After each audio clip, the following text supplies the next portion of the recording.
So Stadia. I actually remember they gave me this for free because I think I had YouTube or something and why I got it for free. I forget what I had, but they gave me a Stadia for free. I just gave it away.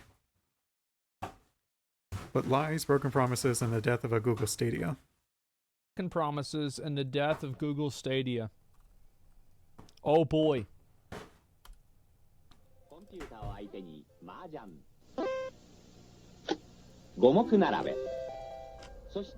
In 4 decades, gaming has evolved from a niche hobby to a multi-billion-dollar industry. Sony and Microsoft gained ground 20-plus years ago, cementing themselves as integral parts of the business. Recent years have seen other non-gaming enterprises enter the race too, hoping to cut themselves a slice of the very lucrative pie. But unfamiliarity with game development's myriad idiosyncrasies placed the likes of Amazon in a difficult position, thus resulting in canceled projects and layoffs.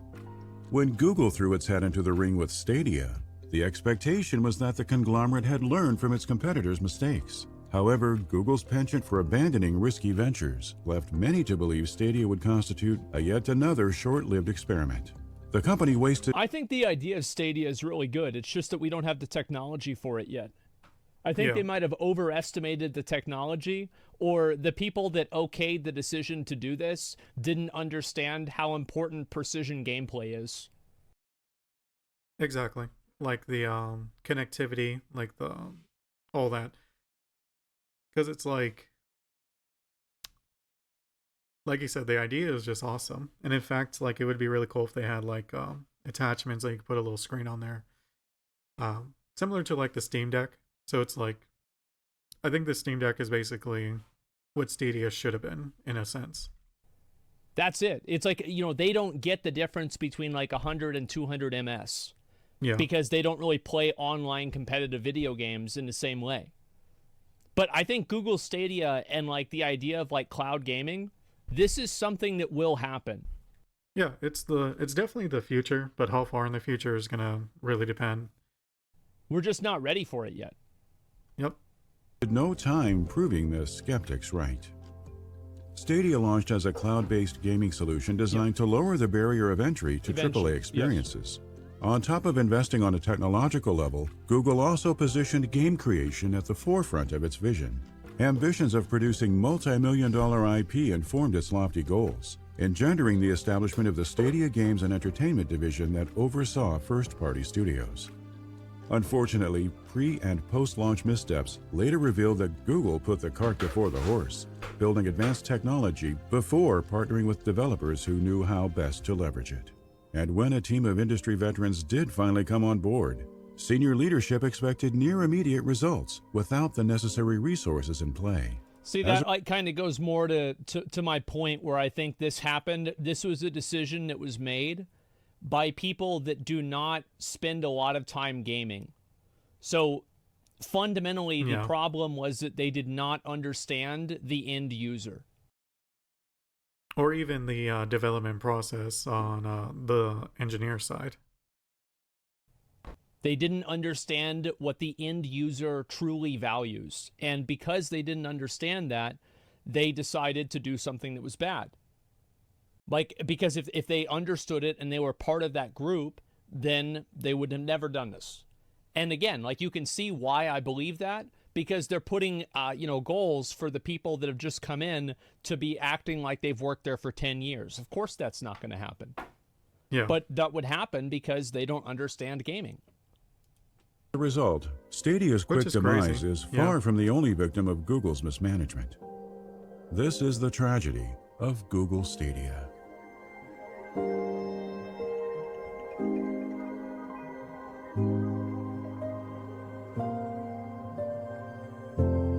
Bro, they make it sound like somebody died.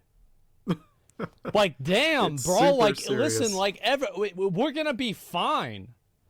It's okay. Like, holy shit. Like, I get, like, cloud gaming, they're not ready for it yet because the tech's not there. I think in 50 years, we're gonna have cloud gaming. It's gonna be no fucking problem. But we're not there yet. My condolences, yeah. This video has been brought to you in part by Instant Gaming. What's this? Instant seen this Gaming one. is your one-stop destination for cheap video games. Shop here and get your favorite titles on Steam, Thought that was Origin, G2G. Battle.net, and Uplay for up to 70% off and delivered to you instantly. Follow the link in the description and use our unique I might code check with your that out. Why purchase not? to support the channel. Be sure to check out Instant Gaming's giveaway page as well to get a shot at winning all sorts of amazing prizes. Stop paying full price for video games and choose Instant Gaming. Yeah, they should do a like a Pizza Hut collab where like you have to do like this for 10 seconds and then maybe people will use it. Be smart.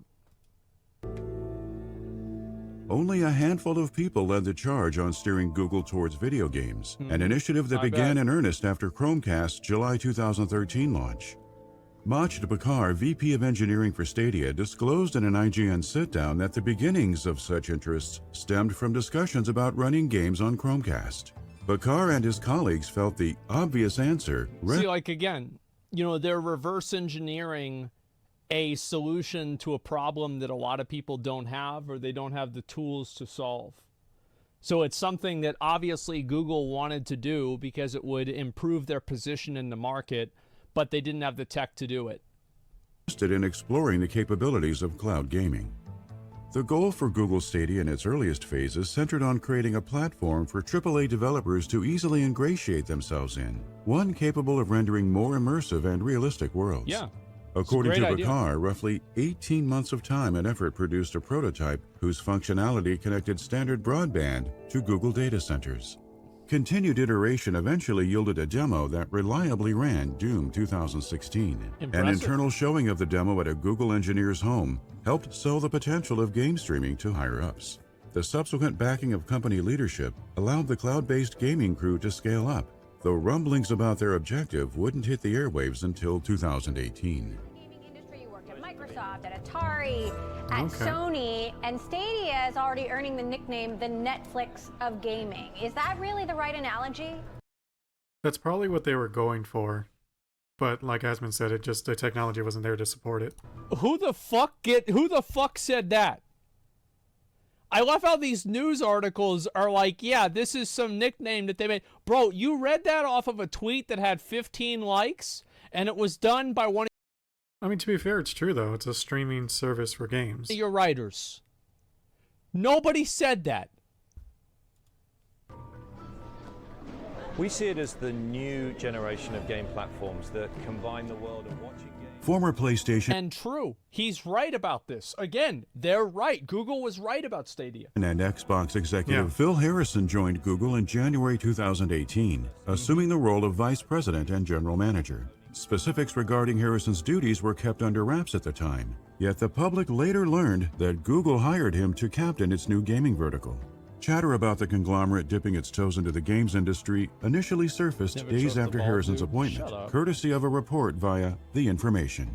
The publication claimed Google had spent 2 years designing gaming hardware and a streaming service codenamed Yeti, with an earlier version of the technology built to function alongside Chromecast. Reporting from Kotaku offered more insight several months thereafter, when the outlet cited 5 sources who alleged that Google's gaming initiative involved a 3-pronged approach. Apparently, the strategy emphasized a streaming platform, new hardware, and an intent to acquire and recruit talent from across the industry. What is That's smart. That's actually the way they should have gone about it. I think they may have done it like a bit late, and it wasn't marketed properly with this. The pursuit of recruits and development partners began with 2018 trade shows, specifically that year's GDC and E3 events, at which Google officials courted multiple publishers. Sources familiar with Google's operations likened Project Yeti to NVIDIA GeForce Now, wherein the technology offloaded a game's processing power to data centers, thus permitting even the most basic PCs to seamlessly run major AAA titles. However, not everyone felt What I think they should have done was try to incorporate this more into cell phones, if I'm going to be honest. confident in Google's It's like that's again. It's to and like you could see how somebody who doesn't really understand gaming that well would come to that conclusion. You see what I'm saying? Like they would come to that conclusion because they did. Yeah, it's a logical step that you could take if you didn't understand why those two things were different. Ability to pull off such a feat. Developers who spoke with Kotaku anonymously expressed concerns over many consumers lacking access to high-speed internet. Others tempered their expectations based on the company's less than stellar track record of investing in. That's also kind of true now that I'm thinking about it. Like a lot of people who have like access to really high-speed internet, like you would absolutely like you need higher than average internet for streaming games because it's not like a movie. You're actually interacting. There's inputs. So for those kind of people, it's like you probably already have a decent gaming PC. Let's be fair. Fresh ideas. Google accepted the challenge all the same, unveiling Project Stream in October 2018 as a technical test to solve some of the biggest challenges of streaming. A partnership with Ubisoft positioned Assassin's Creed Odyssey as the demanding application that would assist in achieving these ambitious ends. Starting on October 5th, a select number of participants were given the opportunity to explore Odyssey's ancient Greece setting from a Chrome browser, so long as their internet met connection requirements of 25 megabits per second. Isn't this like a single-player game? Yep. Like I'm not sure. I never played it. This looks like a single-player game. Yeah. Again, bro. Like they did. Oh my god. To be fair, they should. If they can't even get single players down right, they shouldn't even bother. Like, they have to start with single players, and once they get that right, then they can move on multiplayer. Bro, if they had them do Dark Souls, I bet they would have seen what the problem was. Barring a few hiccups, the general consensus from early impressions suggested Project Stream offered a relatively solid experience. People were dazzled by the service, acknowledging the need for improvement on some fronts, but believing Google had set the stage for a game changer. While the streaming platform's full reveal generated plenty of excitement, its eventual rollout left much to be desired.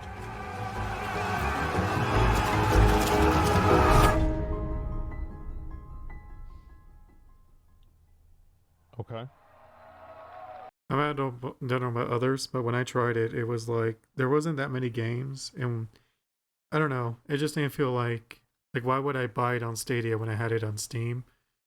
Like that's another thing. Like I really wish they would have had it where you could somehow link your other game accounts together and somehow. I don't know. Like it doesn't really make too much sense, but at the same time, it's like on the end user end, like my end, like I just didn't want to buy a game that I couldn't play on Steam afterward, like on my normal PC.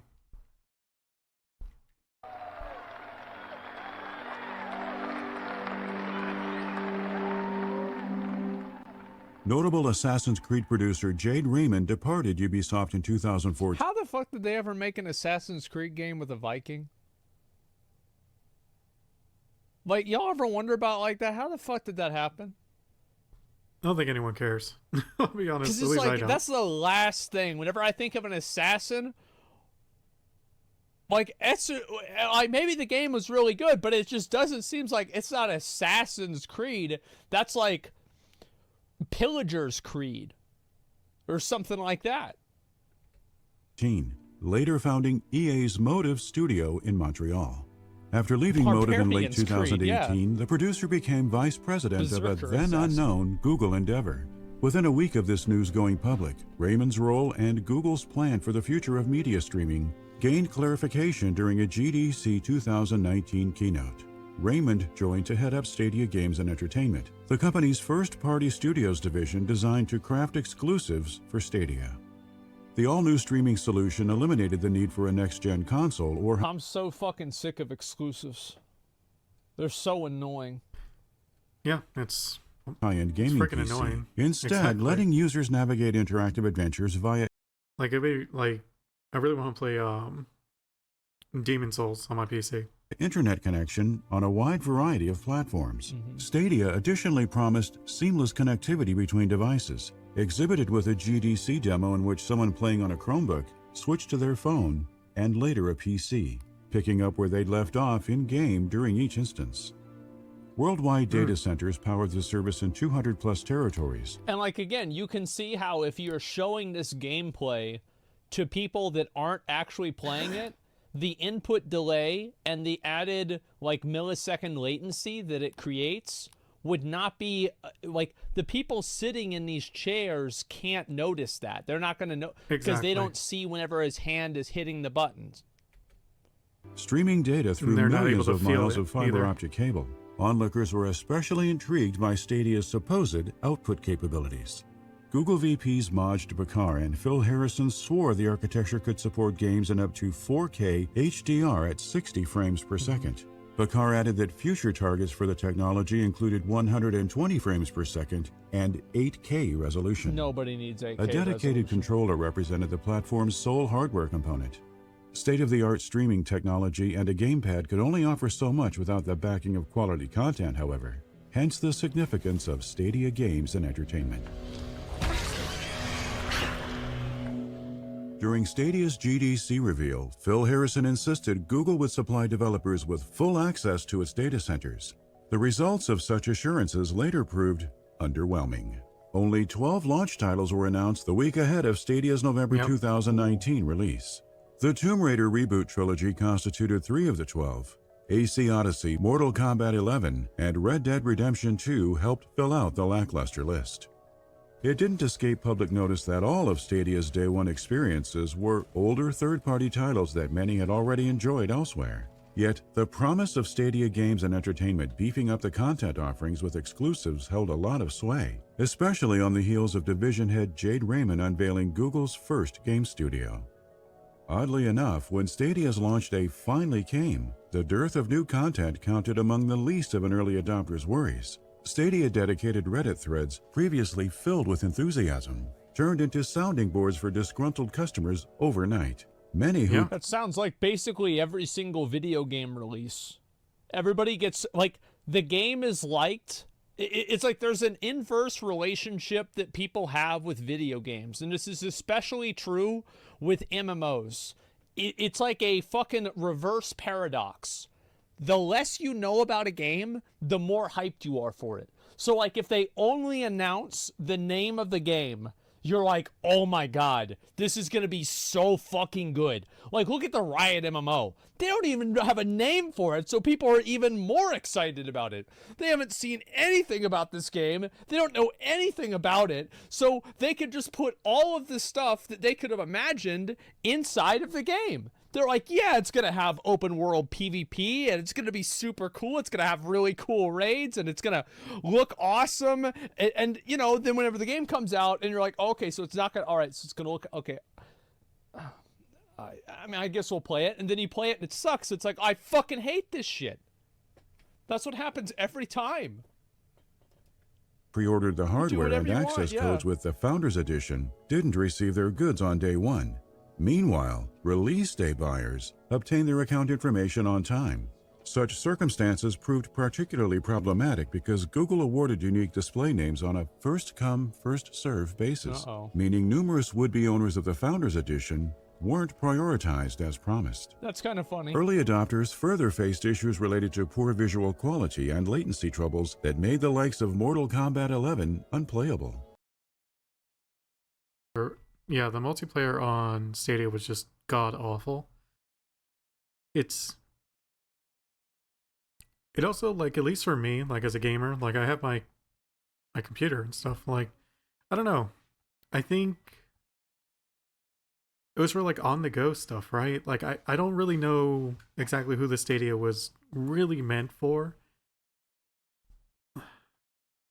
I don't know. The absence of wireless controller support and achievements exacerbated the problem in the eyes of day one customers. As the weeks wore on, the broken promises sparked questions of whether Stadia's turbulent arrival had put a blight on its chances at success. The realization that Destiny 2 and Red Dead 2 failed to operate at true 4K resolution didn't inspire much confidence in the platform's long-term health either. But the streaming service enjoyed its fair share of wins. The first of such victories manifested in Google's Typhoon Studios acquisition in December 2019, a purchase that occurred before the indie developer released its debut project, Journey to the Savage Planet. The studio founded... I don't even remember that game at all. Yeah, I don't remember that shit in any regard. by Ubisoft and WB Games veterans Alex Hutchinson and Reed Schneider, most impressed Google's growing gaming division because of its AAA team and ability to build a high-quality game in under 3 years. According to Jade... I think a lot of these big companies put too much emphasis on AAA anything. Nobody gives a fuck about AAA. Nobody gives a fuck about any of that if the game sucks. The gameplay for a lot of these games is bad. They look great. They have interesting stories. They're historically accurate in certain ways. But yeah, they needed more games like Vampire Survivors. Like Game Pass is actually a really, really smart with what they did.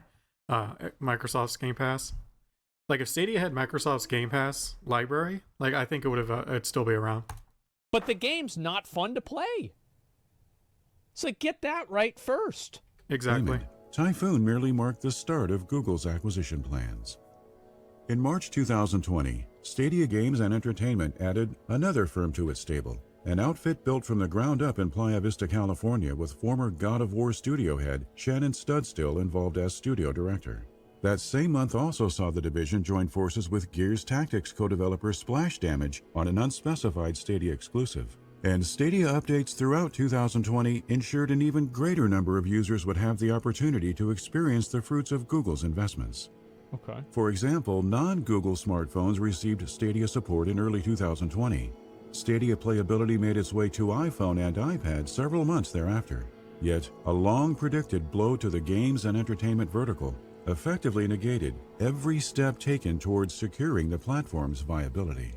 You know, this is something people may have heard about, but people understand this was so important to Phil that you moved your family over to the States from England because you're so excited about this project and what it represents for, I think, the future of the gaming industry. I'm really excited to sort of hear from you. On January 27, 2021, Google VP Phil Harrison contacted staff via email, praising Games and Entertainment's great progress. Harrison's message further touted Stadia as the best game streaming technology on the market, and promised that details regarding the 2021 budget would soon be shared. So I don't know. This so-called rallying cry quickly revealed itself as the calm before the storm, an arguably misleading show of hope where none existed. Just 5 days after issuing the email, Harrison hosted a virtual meeting with in-house Stadia developers in which he informed them of the games division's closure. Sources who spoke to Wired said many were puzzled, given the messaging delivered a few days prior. Yeah, really. Kotaku heard from sources claiming Harrison openly regret. He's like, guys, everything's going great. I'm so happy. Listen, we're going to let you guys know about what's going to be happening next year really, really soon. It's like, all right, you guys, come here with me. Yeah, we're shutting it down. That's basically what happened. Read the misleading email in a follow-up Q&A session. When pressed about what had changed between January 27th and the closure announcement, the VP allegedly admitted higher-ups knew the end was nigh. Naturally, this answer did nothing to quell the confusion of hundreds of workers who'd uprooted their lives for Stadia, hoping for stability the games industry seldom offered, only to get laid off a year or two later without sufficient explanation. You got to keep in mind, like, a lot of people probably moved their family or moved down there. You know, they bought a 1-year lease or 2-year lease. They bought a house down there. And now this shit is not going to happen. It sucks. It's bullshit. Obviously, that's life. You take a risk, and sometimes you lose. That's how it goes. But it's still sad to see. Harrison's statement on the Google blog noted that because AAA development's high costs continue to grow exponentially, the company thought it best to refocus by expanding on the proven technology of Stadia. Achieving such ends necessitated a long-term sustainable business, which Google believed infeasible if its efforts remained split between game production and technology. Something had to give. Stadia Games and Entertainment got the axe. As a consequence, every work-in-progress Stadia exclusive immediately fell to the cutting room floor. Well, it's like, also, I'm pretty sure they had released some of them, and a lot of people probably didn't care. Like, you've got to look at it from their perspective. Like, if you're one of the Google executives and you're pumping billions of dollars into this, and none of these games are popping off, yeah, of course they shut it down. No shit. Yeah, doesn't make sense not to. A few people familiar with the situation insisted the studio closures and subpar communication exemplified how poorly Google managed its gaming sector. I mean, that's probably true. Like, just to say. Great to be here. Thank you all for joining us. I suppose I should start out with a confession.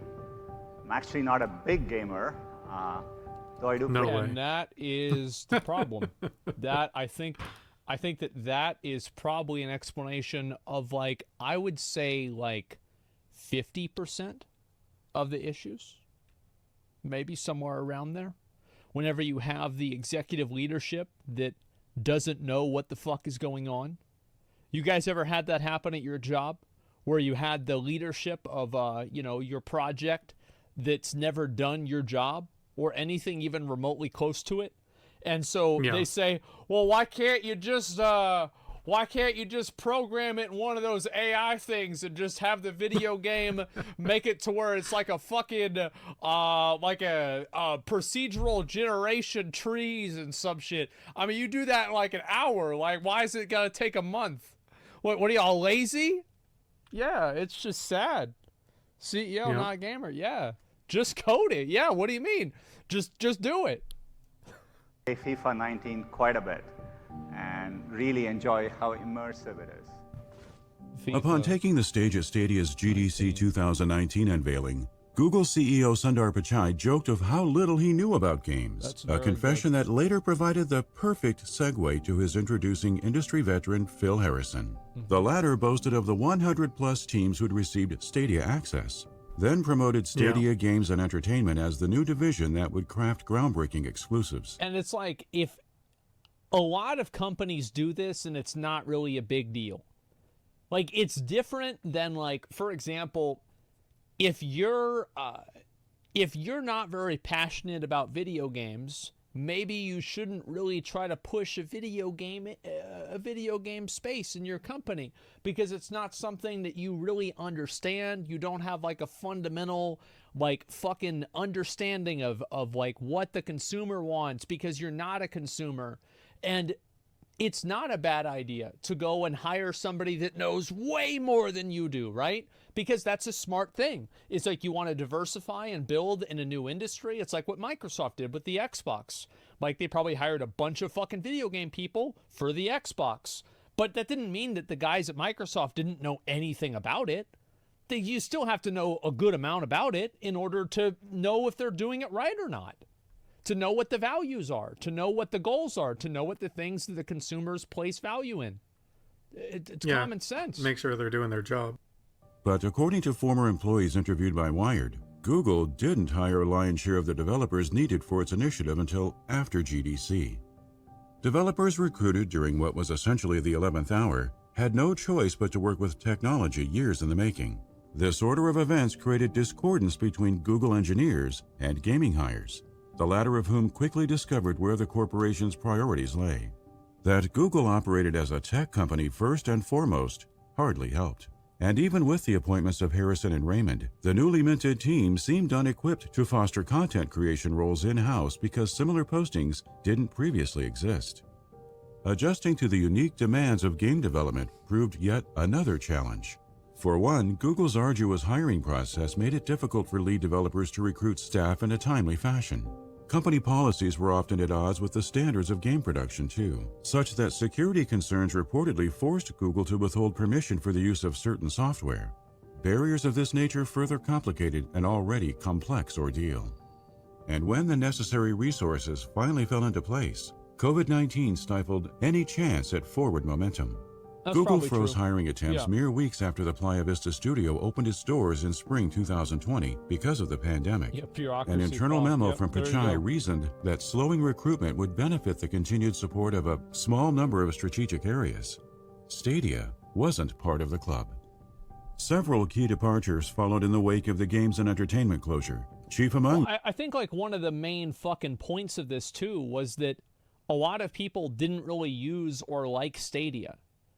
Like, you can talk about like exclusives and like all these theoreticals, But from everybody that I talked to that used this or had any experience with this, it was problematic. It was either laggy, like there was fucking screen tearing. There was like what the guy said, like resolution issues. You couldn't see what the fuck was going on. It wasn't very good. Yeah, exactly. It was just a poor experience compared to what else you had access to. So there's no reason to, and the problem is like you can't take your Stadia games and put it in Steam. So that's the real reason why it died. Like, for example, if Stadia came out and it was seamless cloud gameplay, everybody would be using it. But they're not, because it wasn't. It's just that simple. And again, this is something that in the future, it will solve. This will be solved in the future. And I think the version, like a version, fucking 12.5 of Google Stadia is going to happen in 50 years and it's going to be great. But it's just not there yet. Them being Jade Raymond, who left to establish the now Sony-owned Well, I think the Steam Deck is already doing this, right? I could be wrong, but I thought they were similar. Haven Studios. At least 6 more staffers joined her a few months later. Yeah, it's getting better. Still, Stadia trucked on throughout 2021 with news that Xbox players could stream Stadia games through the Microsoft Edge browser, serving as its most noteworthy high point for the year. By the following year, does anybody here use Microsoft Edge?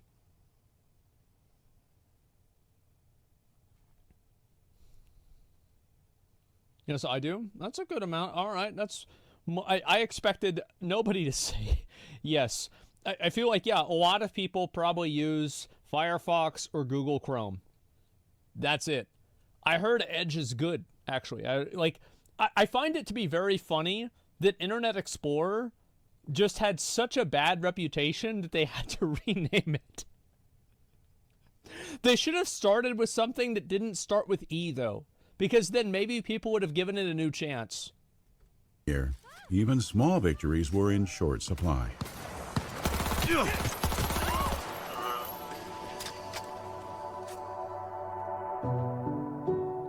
The start of 2022 brought reports of the service's rebranding from Stadia to Google Stream, a desperate strategy Business Insider claimed would see Google licensing the technology to parties such as Capcom and Bungie.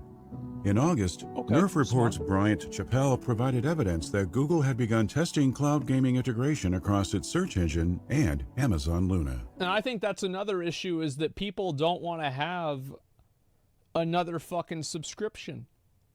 Like, am I crazy to think that unless you have like a ridiculous offering, nobody wants another subscription?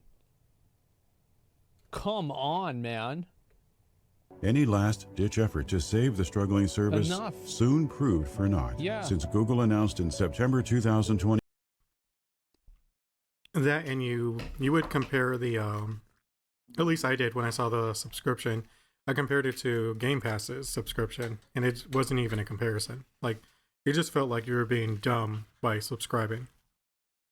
that all Stadia services would cease on January 18th, 2023. In the end, the skeptics were right. Stadia amounted to little more than another of Google's speedily forsaken interests. Sure, revolutionary technology was squandered. I think it's great that Google tried to do this, though.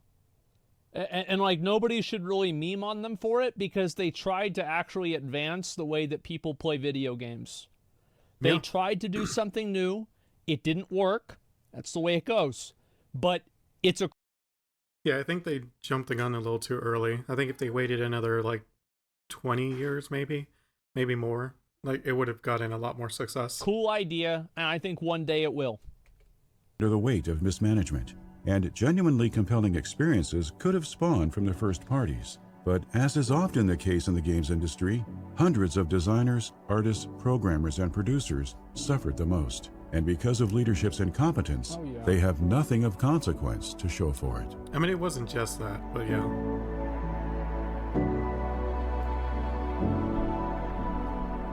Yeah, the leadership should have known this better. Mm-hmm. People lose trust in cloud services, though. Like, they should have really nailed down the quality of the stream. before even getting games onto it, and even before announcing it, really. Like if they can't get their things to run really good on it, even on like a okay connection, like it was going to be dead on arrival anyways. So I think a lot of people already have that. Thank you for watching. We'd like to take this time to thank, Let by me link name, you guys this the video. This is a generous great patrons video. who have pledged to our Hall of Fame reward I tier. will also say that this seems like a like the tone of this video is like the same tone that I would have expected for a documentary about like that spaceship, the Columbia, that blew up. yeah, Like this, it makes very it sound dark like, and and after dour. the end of it, they sacrificed all of the developers to the blood god. And they had to just go ahead and make that sacrifice so they could start the next venture. exactly. Like, yeah, it's just, am I crazy? I feel like it was just like super, super serious. Alex It was Moretti. funny. You can't And those prove they currently didn't. subscribed to our producer Yeah, reward there you tier. go. Brock There's the video. Piviroto, Darirap Sigurdsson, GetWrecked.com, Jonathan, Kira May, Landy K. Hayes, Mario Herrera, Milkshake. If you enjoy our content, please consider subscribing to our channel and God. backing us on Patreon. Yeah. Milkshake. What is this? This is the new cast of Aqua Teen Hunger Force. Holy fuck, man. Oh my god. At Patreon, I'm just so he says Kachi Bass? Yeah, something like that. Candace Nuts. Just, I feel like that's probably worth the money to have him say something like that. That shit's so funny.